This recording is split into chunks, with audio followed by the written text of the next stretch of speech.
Assalamualaikum. Di video kali ini saya tidak hanya mengajak kalian menikmati indahnya Dieng. Perjalanan pulang justru menyimpan pengalaman yang paling menegangkan. Jalur selatan yang saya lewati ternyata banyak penuh tikungan, tanjakan, dan turunan panjang yang benar-benar menguji fokus selama berkendara. Yuk ikuti terus dari awal sampai akhir, karena setiap kilometernya punya cerita tersendiri. Ini kita start dari Jakarta ya, tepat pukul jam 12 malam. Saya memulai perjalanan dari tol dalam kota Jakarta menuju Dieng. Tujuan saya sederhana, menghindari kemacetan, menikmati jalan yang lenggang, dan berharap bisa mengunjungi spot-spot wisata tanpa dipadati pengunjung. Akankah semua itu bisa berjalan sesuai dengan rencana? Ini tol MBZ ya, sepi sekali kalau misalnya perjalanan hari biasa tuh serasa tol milik sendiri guys. Menjelang subuh, saya memutuskan keluar melalui gerbang tol Kanci Cirebon untuk menunaikan sholat subuh terlebih dahulu. Sebenarnya saya bisa saja sih berhenti di rest area yang ada di dalam tol, namun saya sengaja memilih keluar tol karena ingin menghemat biaya perjalanan. Dengan cara ini, pengeluaran untuk tarif tol bisa sedikit lebih hemat.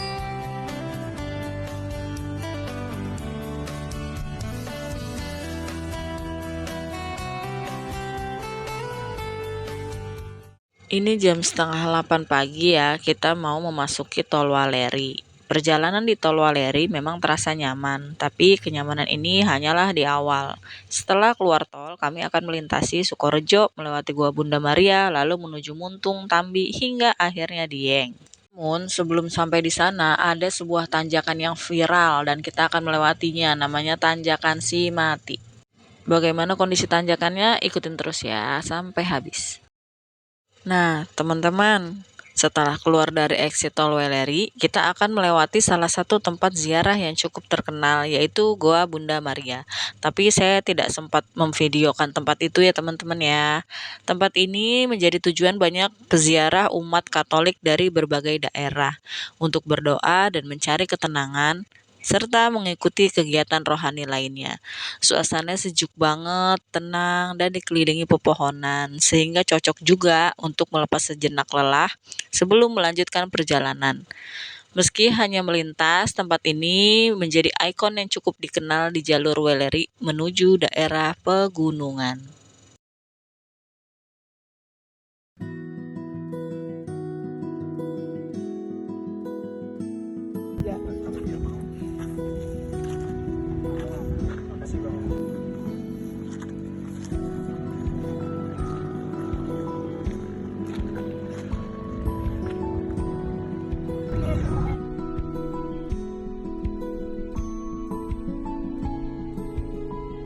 Alhamdulillah, akhirnya kami tiba di titik 0 Dieng, tepat pukul 12 siang.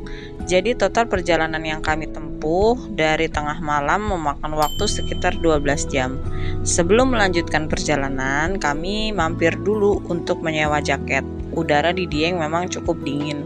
Jadi jaket benar-benar wajib ya teman-teman. By the way, ini sewa jaketnya murah loh. Satu piece hanya Rp35.000 saja. Setelah semuanya siap, kami menuju penginapan yang berada di Bukit Sekunir dengan view Telaga Cebong. Alhamdulillah, akhirnya kami sampai di penginapan. Kali ini kami memilih tipe family room di Mahira Glamping. Cukup murah sih, karena mungkin kita weekday ya. Masya Allah, pemandangannya benar-benar indah. Ada gunung, ada danau yang memanjakan mata. Kelihatannya panas ya teman-teman, tapi percayalah udara di sini tuh dingin banget.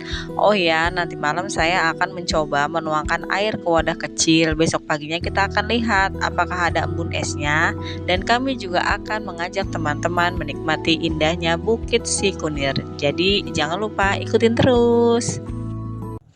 Tepat pukul 12 malam, saya mencoba menuangkan sedikit air ke wadah dan meletakkannya di depan meja balkon. Besok pagi kita akan lihat bersama apakah muncul embun es atau hanya tetap air biasa yang dingin-dingin di kulkas gitu aja ya. Ini dia pemandangan Telaga Cebong di malam hari. Suasananya begitu tenang dan terasa sangat dingin. Saat ini suhu menunjukkan sekitar 10 derajat Celcius. Dingin banget ya teman-teman. Semoga besok pagi kita beruntung bisa melihat embun es.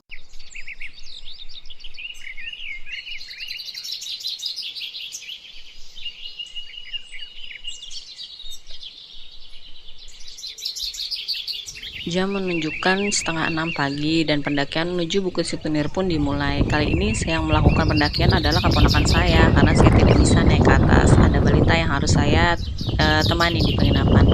Dan yang paling ditunggu-tunggu akhirnya muncul juga sunrise di Bukit Sikunir. Cahaya matahari perlahan muncul dari balik pegunungan, menciptakan pemandangan yang begitu cantik, membuat rasa lelah selama pendakian terbayarkan. Dan sesuai harapan kami, datang di hari weekday, suasana di sini tidak terlalu ramai sehingga lebih nyaman untuk menikmati keindahan alam dan mengabadikan momen tanpa harus berdesakan dengan pengunjung lain. Masya Allah, pemandangan seperti ini memang selalu berhasil membuat kita bersyukur atas indahnya ciptaan Tuhan. Sebelum balik ke Jakarta, ini kita di penginapan sarapan pagi dulu ya, dengan ditemani view secantik ini, guys.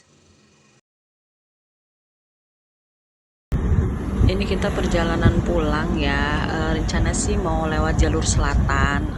Pengen tahu aja perbedaan lewat pantai utara dan jalur selatan tuh apa sih bedanya. Ikutin terus ya video kita sampai habis.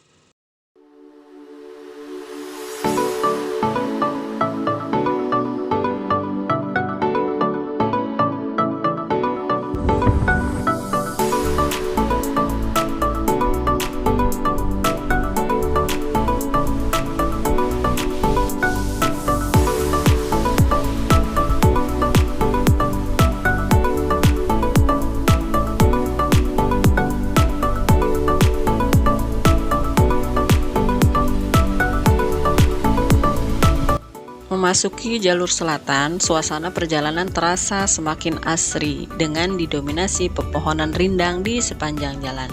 Udara terasa lebih sejuk dan pemandangan hijau begitu memanjakan mata. Namun, jalur ini juga cukup banyak kelokan dengan tikungan yang lumayan tajam sehingga pengendara perlu lebih berhati-hati dan menjaga kecepatan agar perjalanan tetap aman dan nyaman. Teman-teman, ternyata aku kelupaan buat spill soal tanjakan Simati yang cukup terkenal di jalur menuju Dieng ini.